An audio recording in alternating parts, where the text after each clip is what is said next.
अच्छे होंगे, स्वस्थ होंगे, खुश होंगे और अपनी पढ़ाई भी अच्छे से कर रहे होंगे। तो जैसा कि आप सभी जानते हैं, मैं हूं आपकी हिंदी की अध्यापिका और मैं स्वागत करती हूं आप सभी का आईसीटी वर्चुअल क्लासरूम में।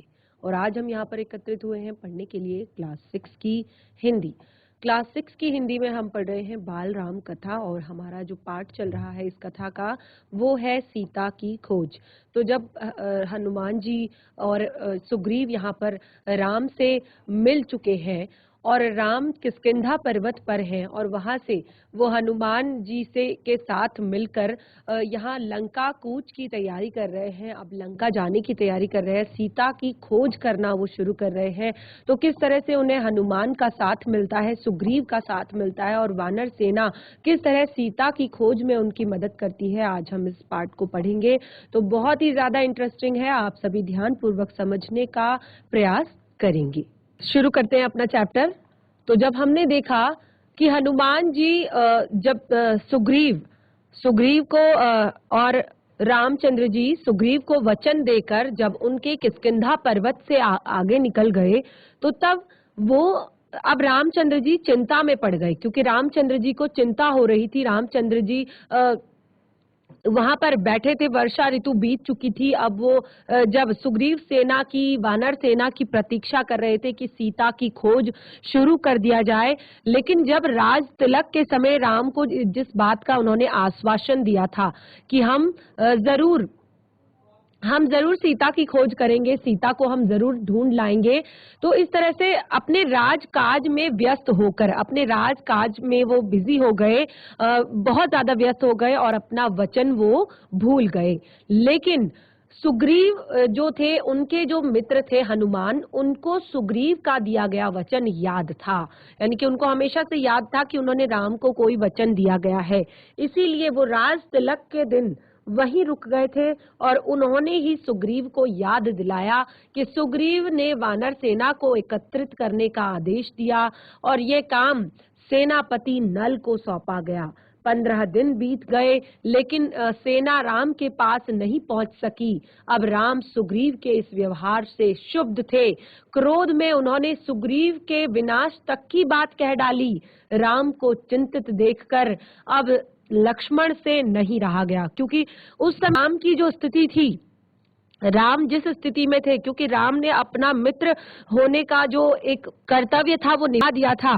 सुग्रीव को उनका राज्य वापस दिला दिया था, उनकी पत्नी वापस दिलवा दी थी, उनका एक तरह से उन्हें उनके राज्य का राजा बना दिया था। लेकिन जहां सुग्रीव की बात थी तो सुग्रीव राम की मदद करना भूल गए थे। और जब तक उन्होंने सेना एकत्रित करी और सेना इकट्ठी की, जब हनुमान जी के याद दिलाने के बावजूद भी जब तक उन्होंने सेना एकत्रित की, सेना को राम के पास भेजा, तब तक भी 15 दिन का समय बीत चुका था और राम बहुत ही ज्यादा दुखी थे, परेशान थे।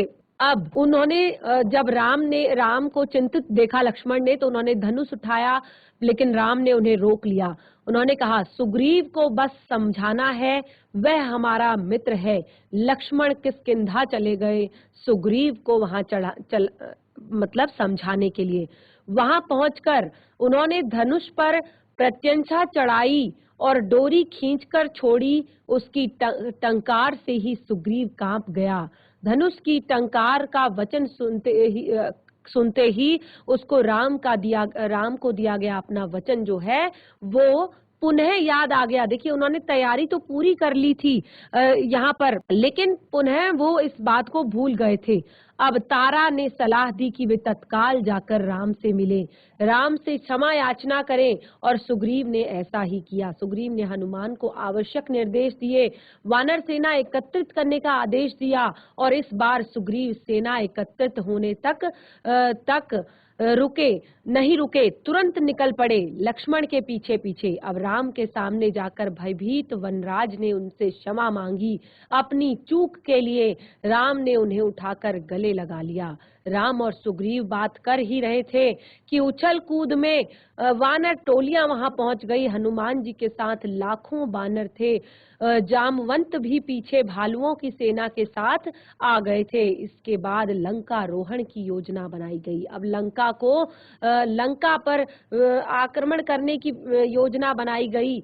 वानरों की जो टोलियां थी वो 4 टोलियों में बट गई। अंगद को दक्षिण दिशा जाने के वाले अग्रिम दल का नेता बनाया। उस दल में हनुमान और नल और नील भी थे। राम की इच्छा यही थी कि उन्होंने कहा वानरों की सेना भेजने से पहले चतुर और बुद्धिमान दूतों को लंका भेजा जाए। तो राम की जो सेना थी उसमें रामचंद्र जी ये चाहते थे कि पहले ही आक्रमण नहीं करना है।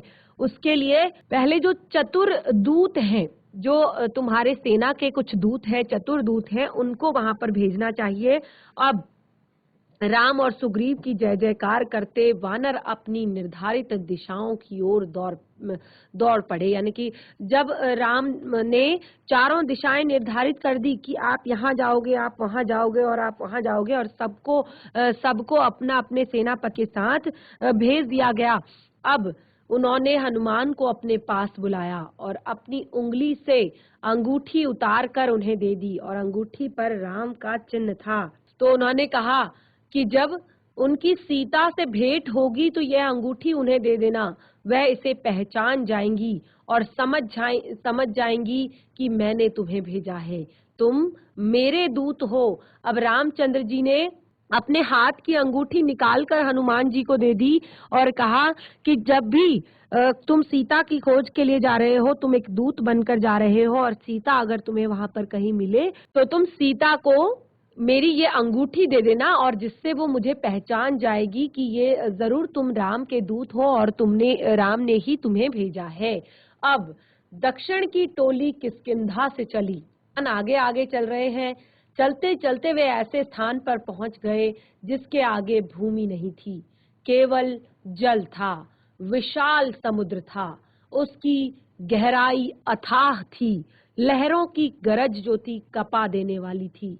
समुद्र को देखकर सबका साहस जवाब दे रहा था। वानर थक हार कर वहीं बैठ गए। वानर राम के बारे में चर्चा करने लगे। अंगद ने कहा, राम की सेवा में प्राण भी चले जाएं तो दुख नहीं होगा। जटायु ने अपनी जान दे दी तो हम भी पीछे नहीं हटेंगे। अब तभी एक विशाल गिद्ध पहाड़ी के पीछे से निकला। वह जटायु का भाई था। उसका नाम संपाति था। तब उसने बताया कि सीता लंका में है। मैं जानता हूँ रावण उन्हें लेकर गया है। आप लोगों को यह समुद्र पार करके सीता तक पहुंचने का बस यही एक रास्ता है। अब सीता की सूचना मिलने से प्रसन्न हुआ वानर दल एक बार फिर से निराश हो गया, क्योंकि उनके सामने एक समुद्र था जो कि बहुत ही ज्यादा विकराल था, बहुत ही ज्यादा बड़ा था। तो देखिए, जब रामचंद्र जी जब सीता को खोजने के लिए निकले, तो यहाँ पर जब उनकी वानर सेना दक्षिण दिशा की ओर गई, तो जहां तक जमीन थी, जहां तक इस तरह का रास्ता था कि जमीन है, वहां तक तो रामचंद्र जी की सेना आराम से चली गई। लेकिन आगे जाकर जब उन्होंने देखा कि जो पूरा आगे का रास्ता है वो पूरा समुद्र है, बहुत बड़ा समुद्र जिसकी गहराई बहुत अथाह है, बहुत ही ज्यादा गहरी है, जिसको पार करना लगभग असंभव कहा जा सकता है। तो वानर सेना को जब संपाति से सीता के मिलने की जब खबर मिली, तो वानर सेना खुश होने के बजाय और ज्यादा निराश हो गई, क्योंकि उनके आगे इतना बड़ा जो ये समुद्र था, ये एक बहुत ही परेशानी का कारण था, क्योंकि इसको पार करके जाना नामुमकिन था। इसको पार करके आगे निकलना बहुत ही मुश्किल था। अब उसे कौन पार करे, ये सबसे बड़ी समस्या थी कि उसे कौन पार करे, ये सब कैसे करेगा, ये उससे भी बड़ी समस्या थी। अब अंगद जो है वो उदास हो गए। अंगद उदास हो गए। लक्ष्य सामने था पर विकट था। लक्ष्य उनके सामने था, यानी कि सीता उनके सामने थी, पर ये जो लक्ष्य था बहुत ही ज्यादा विकट था, बहुत ही ज्यादा कष्टकारी था, बहुत ज्यादा ऐसा था कि इसमें सारी सेना का सर्वनाश हो सकता था। यानी कि आप सीता को भी नहीं खोज पाए और सारी सेना का भी नाश हो गया। तो उन्हें अब कुछ नहीं सूझ रहा था, ऐसी परेशानी थी कि उन्हें कुछ नहीं सूझ रहा था। बूढ़ा संपाति जो था उनकी सहायता कर सकता था। जो बूढ़ा संपाति था, जटायु का जो भाई था, वो उनकी हेल्प कर सकता था, उनकी सहायता कर सकता था। पर इस आयु में वो इतनी लंबी उड़ान भर पाना उसके लिए संभव नहीं था। देखिए, क्योंकि वो बहुत बड़ा जटायु था, तो उसके लिए अब वो पार कर सकता था, लेकिन उसके सामने एक बड़ी परेशानी ये थी कि उसकी अवस्था इतनी हो चुकी थी, उसकी आयु इतनी हो चुकी थी कि अब उसको इतना बड़ा समुद्र पार वो नहीं कर सकता था। अगर करने भी चला तो रास्ते में ही उसके पंख लड़खड़ा जाएंगे और वो समुद्र में गिर जाएगा। अब वानर दल असमंजस में पड़ गया। ठीक है, अब वानर दल जो है असमंजस में पड़ गया। जैसे कि जो अंगद है, उन्होंने पहले ही कह दिया था कि अब राम का काम पूरा किए बिना कोई किष्किंधा वापस नहीं जाएगा। अब देखिए, असमंजस की स्थिति थी कि राम का काम पूरा करना है, लेकिन कैसे करना है, ये बहुत बड़ी विकट समस्या सबके सामने आ गई थी। और वो कहते हैं कि कोई भी राम के काम को पूरा किए बिना किष्किंधा वापस नहीं जाएगा। वे न आगे जा सकते थे न पीछे, वो एक दूसरे की ओर देख रहे थे। इस समय उनकी स्थिति ऐसी थी कि आगे कुआं और पीछे खाई। अगर आगे जाते हैं तो समुद्र उनको निगल लेगा, और अगर वापस जाते हैं तो रामचंद्र जी की जो मतलब एक तरह से उन्होंने हर सिचुएशन में, हर परिस्थिति में उनकी सहायता करने की जो कसम खाई है, वो कसम टूट जाएगी। और अब इस दल में सबसे ज्यादा बुद्धिमान जो थे वो जामवंत थे। अब सब उनके पास गए, उनके पास भी इस कठिन प्रश्न का कोई उत्तर नहीं था। जामवंत जो थे वो सबसे ज्यादा बुद्धिमान थे, लेकिन जो ये संकट सबसे बड़ा इतना सामने था, इस संकट का उनके पास भी कोई हल नहीं था। अब तभी जामवंत की दृष्टि हनुमान पर पड़ी, जो कि सबसे दूर बैठे थे, चुपचाप थे। जामवंत जानते थे कि हनुमान यह काम कर सकते हैं, पर वे पवन पुत्र हैं, उनकी शक्ति अपार है, लेकिन उन्हें इस बात का स्वयं अनुमान नहीं है। तो ये कैसे हुआ? क्योंकि जब हनुमान जी बचपन में, हनुमान जी जब छोटे थे, तो हनुमान जी बहुत ज्यादा बदमाशियां करते थे, बहुत लोगों को परेशान कर दिया करते थे, क्योंकि उनके अंदर अपार शक्ति थी। वो पवन पुत्र थे, वो कुछ भी कर सकते थे। तो एक बार जब जंगल में ऋषि मुनि यज्ञ कर रहे थे, तो वहां पर उन्हें ऋषि मुनियों को हनुमान जी ने बहुत ही ज्यादा परेशान किया। क्योंकि देखिए, छोटे बच्चे जो होते हैं उनको आप कितना भी बोल दो कि मत करो मत करो मत करो, क्योंकि उनकी उम्र ही होती है इस तरह के खिलवाड़ करने की, इस तरह के खेल करने की, और इस तरह की जिद करने की, या थोड़े बहुत बदमाशियां करने की। तो हनुमान जी भी इसी तरह की प्रवृत्ति के थे, लेकिन उनकी शक्ति जो थी वो बहुत ज्यादा अपार थी। पवन का आशीर्वाद उन्हें था, पवन पुत्र वो थे, तो बहुत अपार शक्ति उनके अंदर थी। लेकिन जब वो एक बार ऋषि मुनि जब यज्ञ कर रहे थे, हनुमान जी ने उन्हें बहुत ज्यादा परेशान किया, तो ऋषि ने उनसे क्रोधित होकर, उन पर गुस्सा होकर उन्हें एक श्राप दे दिया। कौन सा श्राप दिया? कि जिन शक्तियों के कारण तुम इतने ज्यादा उतावले होते हो, इतने ज्यादा तुम बदमाशियां करते हो, इतनी ज्यादा तुम लोगों को परेशान करते हो, तो मेरा श्राप है कि तुम उन सारी शक्तियों को भूल जाओ, उन सारी शक्तियों को तुम भूल जाओ। तो इस तरह का श्राप उन्होंने हनुमान जी को दिया। तो अब क्या था कि हनुमान जी अपनी सारी शक्तियां जो है भूल गए थे। लेकिन क्या हुआ कि बाद में जब ऋषि को अपनी गलती का एहसास हुआ कि मैंने बहुत बड़ी गलती कर दी है, मैंने हनुमान जी को इस तरह का श्राप नहीं देना चाहिए था, तो उन्होंने कहा कि मैं अब इतनी अपने श्राप को वापस तो नहीं ले सकता, क्योंकि एक ऋषि का श्राप है जिसको वापस नहीं लिया जा सकता, लेकिन मैं तुम्हें एक और आशीर्वाद देता हूँ, मैं तुम्हें एक और यहाँ पर फल देता हूँ कि जब भी तुम्हें तुम्हारी कोई शक्तियां याद दिलाएगा, यानी कि जब कोई ऐसी कठिन परिस्थिति तुम्हारे सामने आ जाएगी और उस कठिन परिस्थिति में तुम्हारी शक्ति की आवश्यकता संसार के कल्याण के लिए होगी, जन कल्याण के लिए होगी, तो उस समय यदि तुम्हारी शक्तियां तुम्हें कोई याद दिला दे तो फिर तुम अपनी शक्तियों को वापस पा सकते हो, अपनी शक्तियों का तुम उपयोग कर सकते हो। तो यही यहाँ पर हो रहा था, क्योंकि हनुमान जी को अपने आप पर बिल्कुल भी विश्वास नहीं था। हनुमान जी को ये सारी चीजें नहीं पता थी, वो अपनी सारी शक्तियां भूल चुके थे। तो फिर अब लेकिन जो यहाँ पर जामवंत थे वो इन बातों का उन्हें ज्ञान था, वो सारी बातें जानते थे कि हनुमान जी के अंदर अपार शक्ति है, लेकिन उनको इसका स्वयं भी अनुमान नहीं है। अब जामवंत ने हनुमान को उनकी सोई हुई शक्तियों को जगाया। उन्होंने कहा कि हनुमान, आपको जाना होगा, ये कार्य केवल आप ही कर सकते हैं। और अब सबकी आंखें हनुमान जी पर टिक गई। उन्होंने हनुमान जी से अनुरोध किया, हनुमान जी से उन्होंने कहा कि हनुमान, इस कार्य को केवल आप ही कर सकते हैं।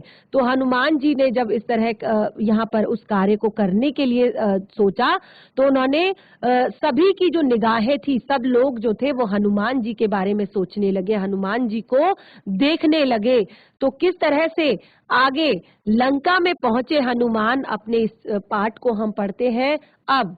क्योंकि जब हनुमान जी की शक्तियां उन्हें थोड़ा सा याद आई, तो हनुमान उठे और उन्होंने अंगड़ाई ली। हनुमान चुपचाप बैठे हुए थे, उनको किसी को कुछ सूझ ही नहीं रहा था, बहुत परेशानी में वो एक जगह पर बैठे हुए थे। लेकिन जब उन्होंने इस तरह की बात सुनी, तो उन्होंने क्या किया, उन्होंने उठे वो, और उन्होंने जोर की अंगड़ाई ली और नीचे झुककर धरती माता को छुआ, और एक ही छलांग में जाकर वो महेंद्र पर्वत पर जाकर खड़े हो गए। अब जामवंत जो थे वो अपने कार्य में सफल हो चुके थे, यानी कि वो हनुमान जी को उनकी शक्तियां याद दिलाने में सफल हो चुके थे। पर्वत शिखर पर खड़े हनुमान ने जब विराट समुद्र को देखा, तो उनकी आंखों में एक भी चुनौती का भाव न था, केवल भाव था तो समर्पण का। यानी कि उनको अब वो हनुमान जी की उन शक्तियों के आगे जो विशाल काय समुद्र था, वो भी अब उन्हें छोटा दिखने लगा था। यानी कि अब कोई भी ऐसा नहीं था उनके आगे चुनौती कि मुझे ये समुद्र पार करना है। उनके आगे केवल और केवल समर्पण था, वो भी राम के प्रति। उनको बस मन में ये था कि मुझे राम के लिए कुछ भी करना है। तो समुद्र को देखकर उनका ये डर जो है चला गया। अब उनकी गरिमा, राम की गरिमा को वो नष्ट नहीं होने देना चाहते थे।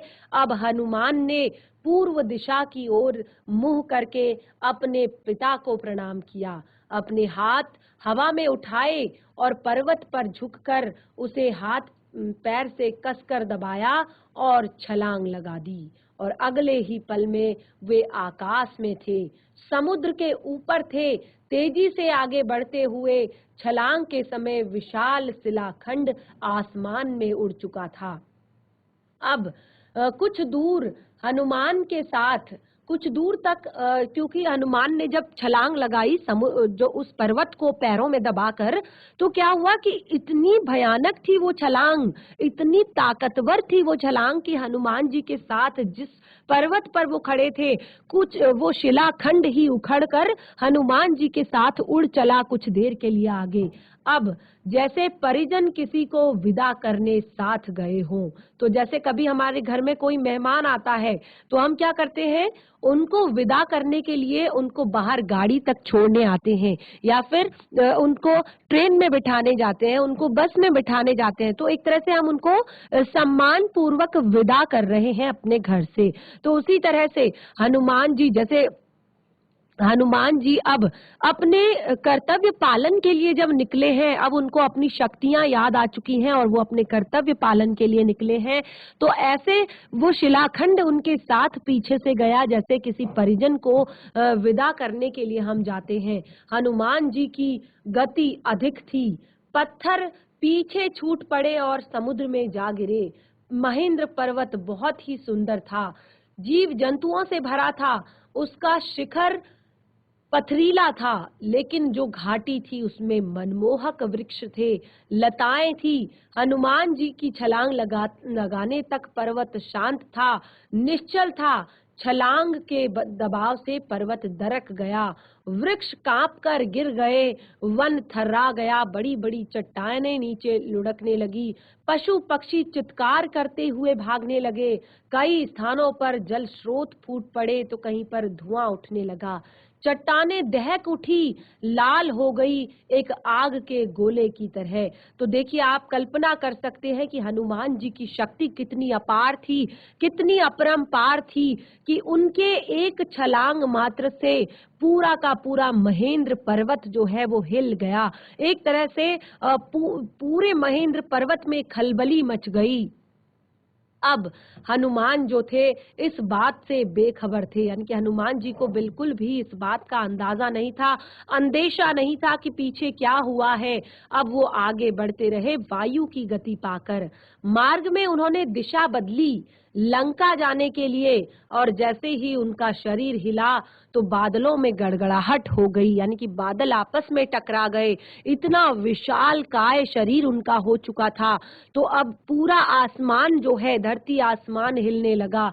वे जहां से निकलते वहां पर सब कुछ अस्थिर हो जाता। समुद्र में ऊंची लहरें उठने लगती, उनकी परछाई समुद्र में एक विराट नाव की तरह प्रतीत हो रही थी, और ऐसा लग रहा था कि कोई नाव जो है वो बिना आवाज के चल रही हो। जब समुद्र पर हनुमान जी की परछाई पड़ रही थी तो ऐसा लग रहा था कि कोई विशाल काय नौका है।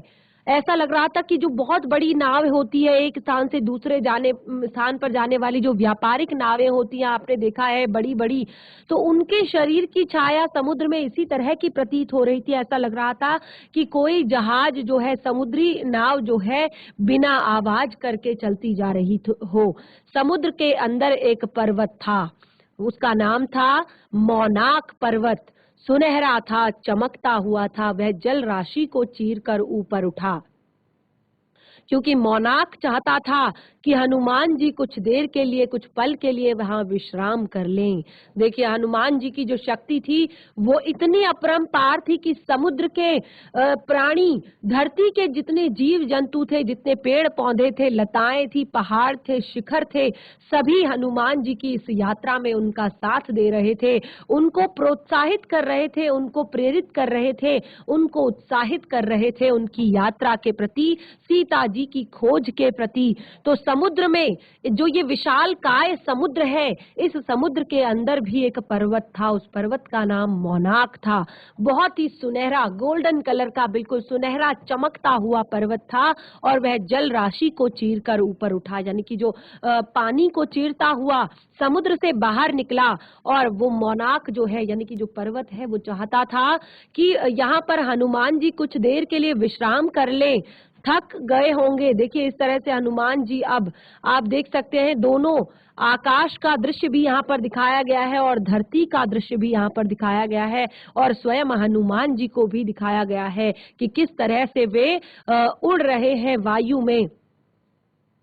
अब मौनाक सोच रहा था, मौनाक पर्वत जो है वो सोच रहा था कि हनुमान जी थक गए होंगे, पर हनुमान जी रुके नहीं। उन्हें मौनाक की सदिच्छा बाधा लगी राम काज में, और वह मौनाक से टकराते हुए निकल गए।